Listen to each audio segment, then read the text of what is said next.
संगीत आणि गायन माणसाच्या जीवनाच्या महत्वाच्या त्याशिवाय माणूस जीवन जगू शकत नाही अशा पद्धतीचं. त्यामुळे मी संगीताच्या मध्ये तुमच्या आणि संगीताच्या मध्ये येणं जरा चुकीचंच वाटतंय. किरण, संगीत म्हणजे काय तुला माहिती आहे का? संगीत माणसाला जन्माला यायच्या आधीपासूनची गोडी आहे. माणसाला जन्माला यायच्या आधीपासूनची, जन्म जेव्हा आईच्या गर्भामध्ये वाढतो लेकरू त्यावेळेस आईच्या श्वासोश्वासावर, बरोबर आहे का, वाढत असतो. आणि जन्माला आल्यानंतर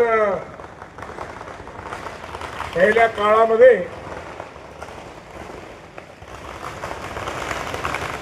गिरण्या नव्हत्या पिठाच्या. कुटुंबाचं सगळं दळण घरी करावं लागायचं. आणि त्यावेळेस लेकरू उठलं, भल्या पहाटे उठायच्या, त्या माया बहिणी भल्या पहाटे उठायच्या आणि घरात जेवढे माणसं आहेत तेवढं दळण दळायच्या. आणि त्यावेळेस लेकरू उठलं तर मांडीवर घेऊन आणि जात्याच्या त्या आवाजामध्ये आणि त्या वयामध्ये ते लेकरू केव्हा झोपलं ते कळायचं नाही. फटाकड्या तिकडे वाजत असतील पण आपल्याला थांबायची काय गरज आहे? कारण लवकर निघायचं पाहायला होईल थोडा आता, कारण तुमच्या याच्यामध्ये येत ते येऊ नये म्हणून. म्हणजे लेकराला सुद्धा गायनाची आणि संगीताची पठाण उस उम्र से, और थोड़ा बच्चा होने के बाद में जब रोता था तो पाळणा रहता था, पाळणा दोरी बंदेवाल्या कुई कुई वाजायचा आणि ते गीत म्हणायचे, अंगाई गीत पाय. त्यावेळेस मी लेकरू केव्हा झोपलं समजायचं. अरे पठान तू तो देहाती है, दिन भर काम सवेरे से लगाया वाला आउट. दोपहर के टाइम में अगर पानी पे ले गए जानवर, अगर पानी नहीं पीता था तो उसको शिल्लक बजाना पड़ती थी. तो काय पुतळाजी बरोबर आहे का नाही? तुम्ही राहायला दांडेगावला बरेच दिवस म्हणून विचारतोय तुम्हाला.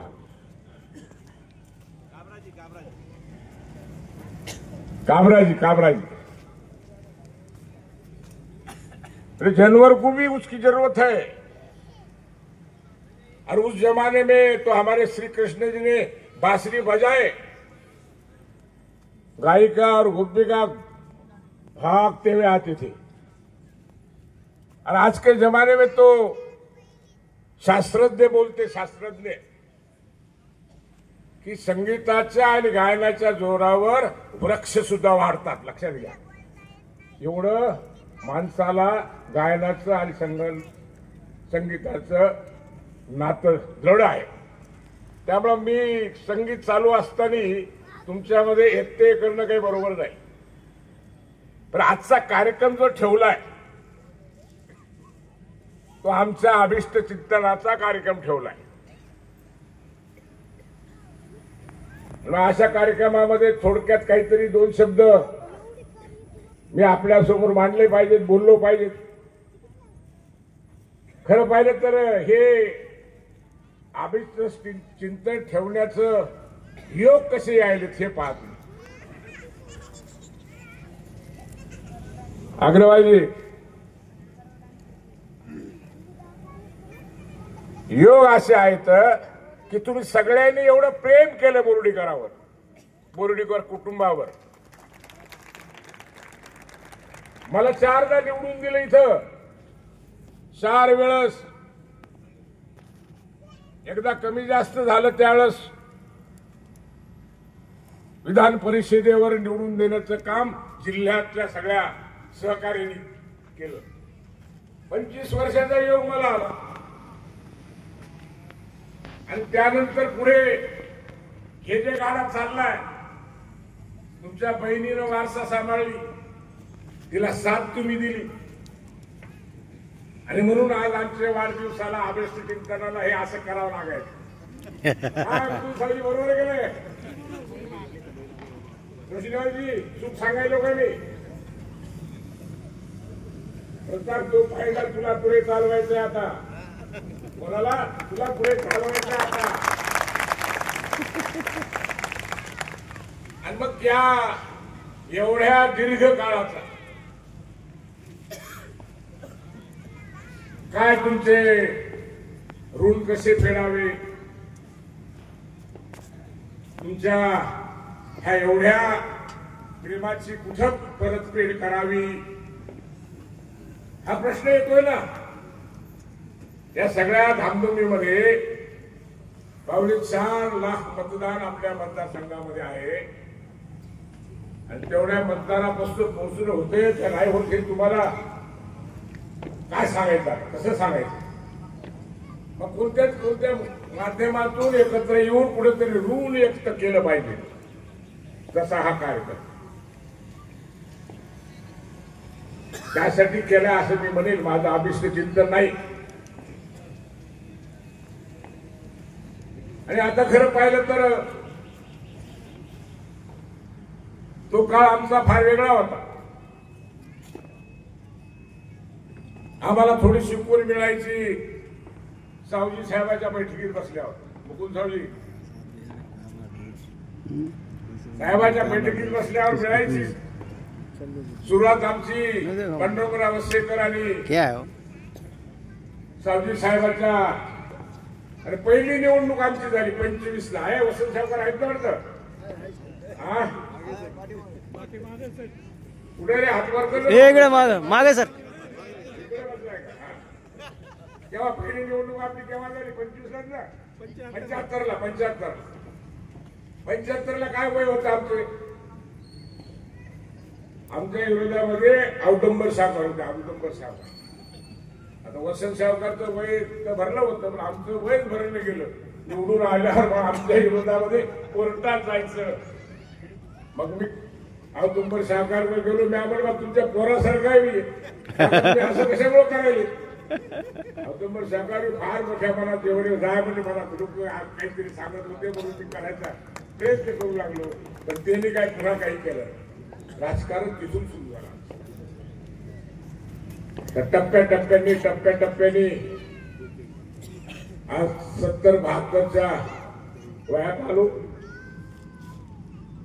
आणि आता जे काही आनंद सुख जे तुमच्यामुळे मिळालाय ते दिदीच्या रूपाने मिळाले. आता कोणाच्या रूपाने? दिदीच्या रूपाने मिळाले. मला वाटते आमच्यापेक्षाही चांगल्या पद्धतीचं काम, विचाराचं काम आमचं काय कोणीतरी सांगायचं एकनाथराव आणि आम्ही त्या मार्गाला काम करायचं असं होतं. त्याच्यात काय होणार, कसं असलं पाहिजे काही आम्ही विचारच करत नव्हतो. थोडक्यात उदाहरण द्यायचं जर झालं तर पुरुषोत्तम सावकार तुम्ही येलदरीला जा, बिरुद भाऊ घेऊन जाईल का नाही सांगता येत नाही. की तिथला जो पूल झालाय, पूल मला वाटतं आमच्या बहिणीने काही पाहायला का नाही मला माहित नाही. या महाराष्ट्रामध्ये पहिला पूल आहे मुंबईचा, याचा वरळीचा. पहिला पूल कुठला आहे? वरळीचा. आणि महाराष्ट्रातल्या ग्रामीण भागामध्ये दुसरा पूल तुमच्या मतदारसंघामध्ये येलदरीच्या पाहण्याजोगा. नुसता पूल नाही केला तो पाहण्याजोगा. मला वाटतं 50 का 60 एकर जमीन ऍक्विजिशन करायची. तिथं पिकनिक स्पॉट, अलीकडल्या साईडने बी पार्किंगची व्यवस्था, पलीकडल्या साईडने पार्किंगची व्यवस्था. काल पाऊस पडलाय, मला वाटतं किती लोक पाहायला गेले मला माहित नाही, पण पुलावर बसायची व्यवस्था पाहायसाठी तो नजारा. एवढी दृष्टी असती आपल्यात तर नव्हतीच ना. आम्हाला काय 60-70 कोटी रुपये मिळाले असते तर आम्ही म्हणलं असतं खूप मिळाले. काय म्हणलं असतं, सावजी साहेब काय म्हणलं असतं, जर एखादा गुत्तेदार पहा झाला तर 1 वर्ष लांबवला तो पूल, 1 वर्ष लांबवला. काय केलं, 1 वर्ष लांबवला आणि त्या पुलाच्या कामामध्ये एवढा सुंदर केलाय आणि पुढे त्या भागातल्या परिसरातल्या लोकांना तिथे काहीतरी उदरनिर्वाहाची सोय व्हावी हा दृष्टिकोन ठेवून पिकनिक स्पॉट निर्माण करण्याचं काम उद्या ते पूर्ण झाल्यावर तुमच्या लक्षात येईल. शनिवार रविवारी पहिल्या सहली जात होत्या मला वाटतं आपल्या काळामध्ये दाखवायला. पुन्हा आता तिथं सहली येणं सुरू होईल. कारण पॉवर हाऊस पाहिला, डॅम पाहिला, चंद्रकांत तिकडे कल्पना आपल्या. म्हणून त्याच्या कामाबद्दल बाप आहे म्हणून तर गुणवे गायलो, पण खरं काय आहे ते तुम्हाला माहित असलं पाहिजे. आणि तुम्ही अशा कार्यक्रमाला एकदा आम्हाला इथं स्टेजवर येऊन बोलून आज वेळ नाही करीत, कारण आज संगीत आणि गायनाचा आनंद तुम्हाला घ्यायचा आहे. आणि या काळामध्ये, आताच्या काळामध्ये देशाचं नाव जगामध्ये कानाकोपऱ्यात करण्याचं काम, जगात कानाकोपऱ्यात करण्याचं काम जर घडलं असेल, भारत म्हणून भारताच्या लोकांना बाहेर देशात सन्मानाने वागवण्याचं काम जर सुरू झालं असेल, ते 2014 पासून सुरू झालं हे नाकारता येणार. लक्षात घ्या, 2014 मध्ये या देशाचे पंतप्रधान नरेंद्र मोदी त्यावेळेसपासून झाले. त्यावेळेसपासून देशातल्या, भारतातल्या कोणत्याही जगातल्या देशामध्ये जरी असेल तर त्याच्याकडे पाहण्याचा दृष्टिकोन आता बदललाय, वेगळा झालाय. सन्मानपूर्वक वागवल्या जाते त्याला. आणि देशातली जास्त नाही सांगणार मी आता, खूप वेळ होईल सांगत बसलो तर. देशाची पाहती, देशाच्या संरक्षणाच्या बाबतीमध्ये,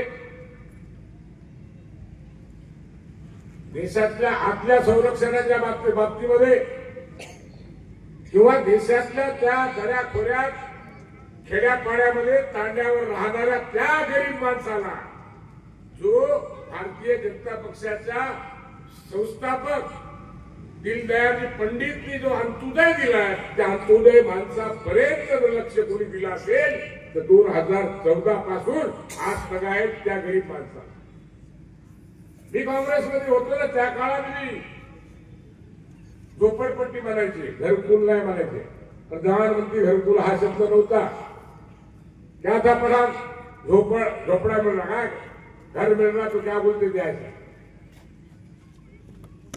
14ला बसले, पलाला 16-17ला काहीतरी 2022चं टार्गेट दिलं होतं.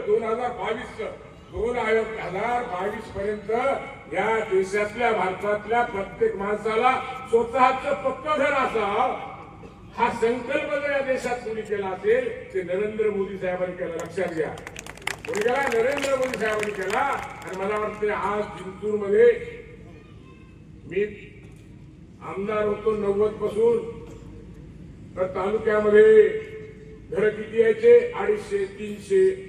अरे आमचे सरपंच म्हणायचे, साहेब यावेळेस काही करा, 2 घर द्या. काय म्हणायचे? 2 आम्हाला लागतात. आम्ही एकदा शब्द दिला म्हणायचे, ते सुद्धा देणं होतं. अरे आता ही आमदार झाली दिदी तुमची, तुम्ही तिला 2019ला आमदार केलं, 2019ला आमदार केला. 2024 पर्यंत या जिंतूर तालुक्यामध्ये 55 ते 60 हजार घरकुलं द्यायचं काम केलं. आता तर टार्गेट येऊन पडले. काय अमृतराव, आता काय झालंय? येऊन पडले जिल्ह्यावर. आता द्यायचं कोणाला हा प्रश्न आला. माणसं शिल्लक नाहीत. काही मला वाटतं दलित समाजातल्या आमच्या बंधुवाला, बाबासाहेब आंबेडकरच्या अनुयायाला एका घरात 4-4 दिले तरी, आता एखादं द्यायचं म्हणलं तरी द्यायला बऱ्याच गावात परिस्थिती अशी. पण ज्या गावामध्ये सरपंच निवडणूक झाल्यावरही राजकारण करत असेल, कमी विचार करून वागत असेल, तिथंच अडचण आलेली आहे. लक्षात घ्या. पण एकदा निवडून आला सरपंच म्हणून, चेअरमन म्हणून, पंचायत समिती मेंबर म्हणून, जिल्हा परिषद म्हणून, नगरपालिकेचा मेंबर म्हणून, मग तो कोण आहे काय आहे हे नाही, जी योजना सरकारनं दिली ती योजना प्रत्येकापर्यंत पोहोचवण्याचं काम प्रताप भेदभाव नाही करायचा त्याच्यामध्ये. हे आपला नाही तो चुकला. भांडणं तुझ्या माझ्या लेवलच्या माणसाच्या बरोबर केले पाहिजे. खालचा गरीब माणूस जिथं बैठक खुली आहे तिथं जाऊन बसतो का ऐकायला? चहा पाणी प्यायला मिळते, नाश्ता मिळतो, त्याला काय करणार आहे? त्याला कुठे ना कुठे बसायचं असतं. सुखदुःखामध्ये त्याला 2 रुपये दवाखान्यात जायला, कुठे जायचे काम पडलं तर 2-3 हजार रुपये दिले तर खुश राहतो, पालक करून राहतो. त्याचं काय चूक? तुम्ही बैठकीत खुल्या करा, तुमचे सतरंजा टाका, तुमच्या बैठकीत घेऊन बसतो. आणि म्हणून निवडणूक झाल्यानंतर गरजू जो आहे त्या गरजूला दिली. अजूनही निराधाराचे असे काही राहिले तर तुम्ही जर मालकांना तपासून घेतलं तर प्रत्येक गावामध्ये 10-5 लोक मिळतील. ज्याला काही करायचे ते तसेच बाजूला राहील. बोर्डीकरांच्या पुढे मागं पुढे फिरायला त्याला 2 एकर 4 एकर जमीन असली काय आणि पुरा असले काय त्याला पगारी झाल्या नाही झाल्या. आणि त्याची काळजी घ्या. आता ती काळजी घेण्या गरजेचं. आणि खूप विषय असे आहे की भारतीय जनता पक्ष देशात आणि राज्यात डॉक्टर तुले माग बसलास, ये वरी पुढे सगळं काम पाहतो, तू खाली कुठे बसलाय इकडे वरी काय.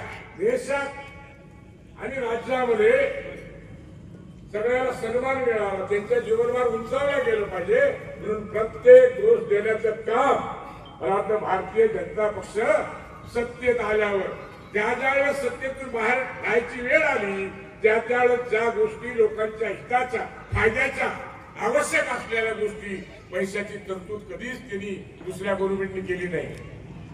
हे समजून घ्या तुम्ही. म्हणून मला असं म्हणायचं आता खरं पाहिजे तर अभिष्ट चिंतनाच्या निमित्ताने मी इथं काही दुसरा विषय आणणं काही चुकीचं आहे, पण आमचा धंदाच तो असल्यावर त्याच्याशिवाय राहतही नाही.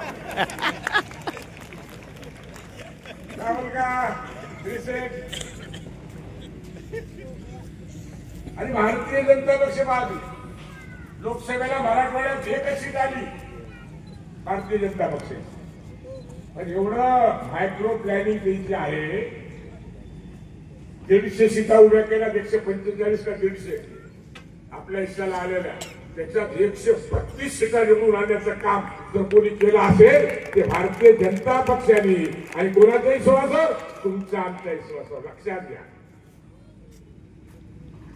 आणि म्हणून काल आला काल आमच्या लाडल्या बहिणीला एवढा काही तिला अजून देणार आहे.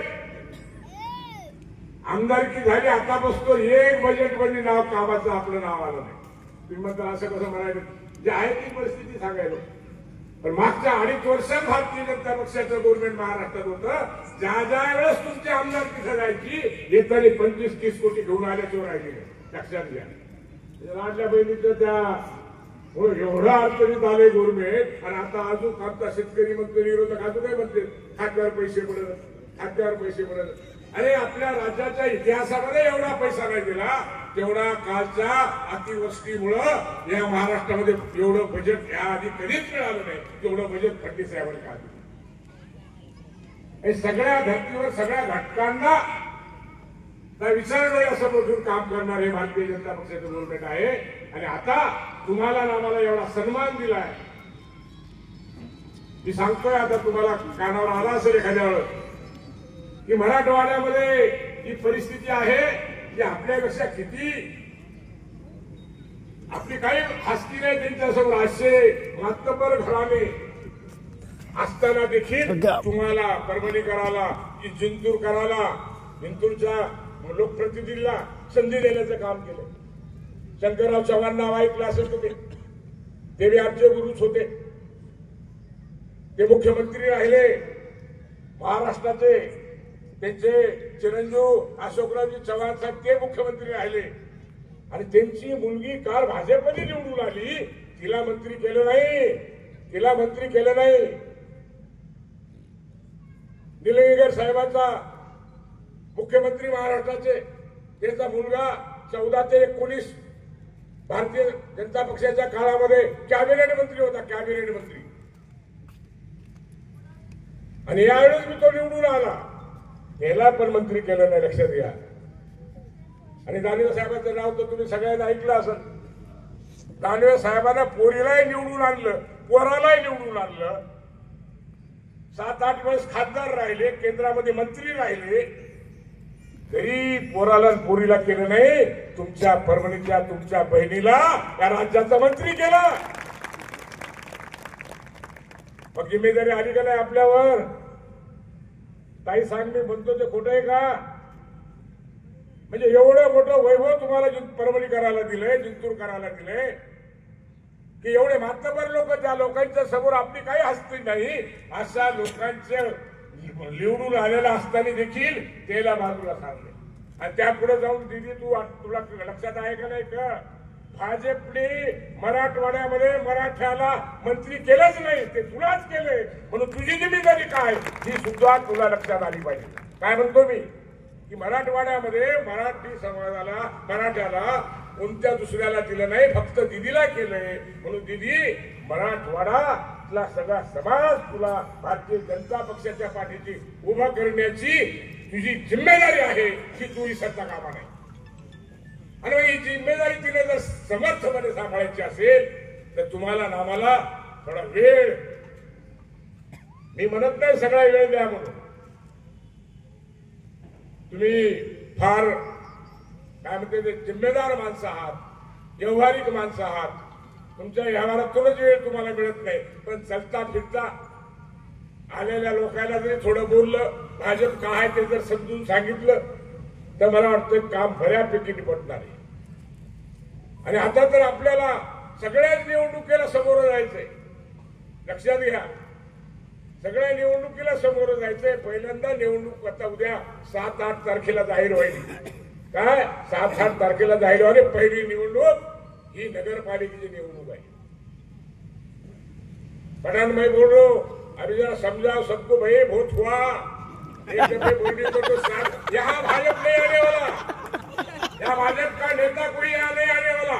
यहाँ जो करेगा वो बोर्डीकरी करेगा, ये समझाओ. दूसरा कोई नहीं आने वाला.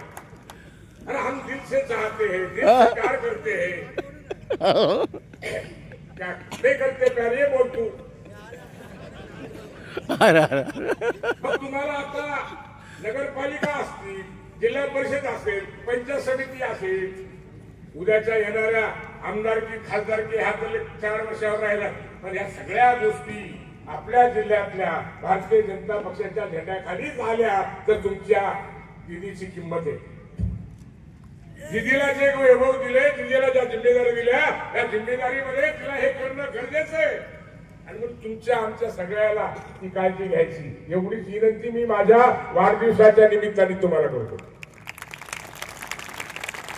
आपल्या शहरातला तर अध्यक्ष ठरलाय, आता त्याच्यात काही विषय नाही. कोणी काही म्हणत असेल तर डोक्यातून काढून टाका. एकदा बोललो, एकदा जबान दिली, विषय मिटला. लक्षात घ्या मी काय म्हणतो ते. आपल्याला वैभव आपलं टिकलं पाहिजे. आपल्याला आपल्या मतदारसंघामध्ये आपली बहीण, आपली पोरगी मंत्री झाली, तिचा काही परस्पर तुम्हाला काही फायदा होतो का नाही तुम्ही पहा, तेव्हा तुमच्या लक्षात येईल. बाहेर काही ना. तसं तर मी जोपर्यंत महाराष्ट्रावर काम करतो 9 वर्ष, त्या 9 वर्षाच्या नावाखालीच कोणत्याही जिल्ह्याचा अडचण आली, कुठले आहेत जिंतूरचे, बोर्डीकरच्या जिंतूरचे का असं विचारतात त्या बोर्डीकरच्या. आणि बोर्डीकरच्या नावावर तुम्हाला मदत करण्याचं काम राज्यातल्या कोणत्याही जिल्ह्यामध्ये आणि कुठेही गेलं तर तुम्हाला मिळेल. आता तर ती मंत्री झाली ना, मग तिला सांभाळण्याचं काम आणि आपल्या पक्षाच्या नेत्याच्या ज्या अपेक्षा आपल्याकडून त्या पूर्ण करण्यासाठी या वाढदिवसाच्या निमित्ताने मला आपल्या दिदीला मदत करा एवढीच विनंती या निमित्ताने मी तुम्हाला करतोय. मला वाटतं बोलायला खूप आहे, मला बोलत बसल्यावर ते संगीतही तुम्ही बाजूला टाकता असे. पण नाही, संगीताशिवाय माणूस जगू शकत नाही, म्हणून संगीताची गोडी असली पाहिजे. माझं असं म्हणणं आहे की उद्याची निवडणूक, आमच्या प्रतापची निवडणूक सगळ्यांनी काळजीपूर्वक घेतली पाहिजे एवढी हात जोडून विनंती करतो. कोण उभा राहिला हे नका पाहू तुम्ही, त्याच्याकडून काम कसं करून घ्यायचं ते आम्ही आहोत. आणि आता 2.5 वर्ष झालं, मला वाटतं 2 वर्ष झालं प्रशासक आहे. तुमच्या गल्लीमधला एखादा माणूस आला हे काम करा म्हणला, ते झालं नाही असं मला सांगा. झालं नाही असं मला सांगा.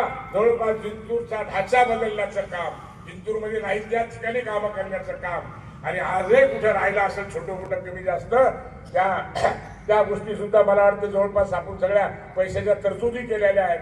कामाचे टेंडर बी निघाले, बऱ्याच कामं काही निघायचे राहिले, म्हणून राहिलेल्या तुम्ही सांगितलेल्या गोष्टी सुद्धा मला वाटतं जवळपास पूर्ण होत आहेत.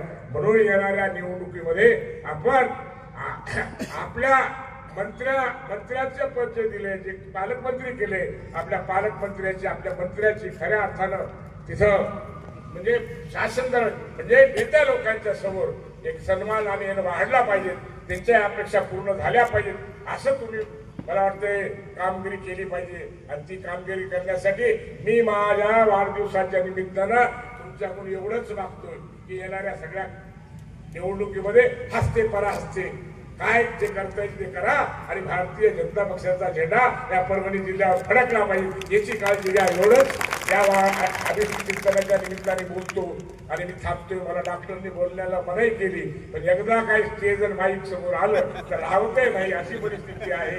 आणि म्हणून आपल्या कामामध्ये आणखी सांगतो, आपल्या कामामध्ये आता स्थिती दिली नाही, मी पहिल्यांदा एकटा होतो असं नाही. आता आपल्या कामामध्ये मी तर आता आहे तोपर्यंत जे येईल त्याच्या सेवेत हजरच आहे. जी आता आमदार झाली, लोकप्रतिनिधी झाली, ती सुद्धा कामामध्ये मला वाटतं तिच्याकडे गेल्यानंतर कोणाला कधी अडचण येणार नाही. आता आमच्या आई धर्मपत्नी मिळाला, त्याच्यात काहीच काम नाही, ती त्याच कामाला लागली. आमची भावनानं 2-2 कारखाने चालवायली, किती 2-2 कारखाने चालवायली. सध्या तिला म्हणलं जरा कर, पण तिच्याकडे मी गेलेला प्रत्येक माणूस ते सुद्धा याला फोन कर, त्याला फोन कर करते.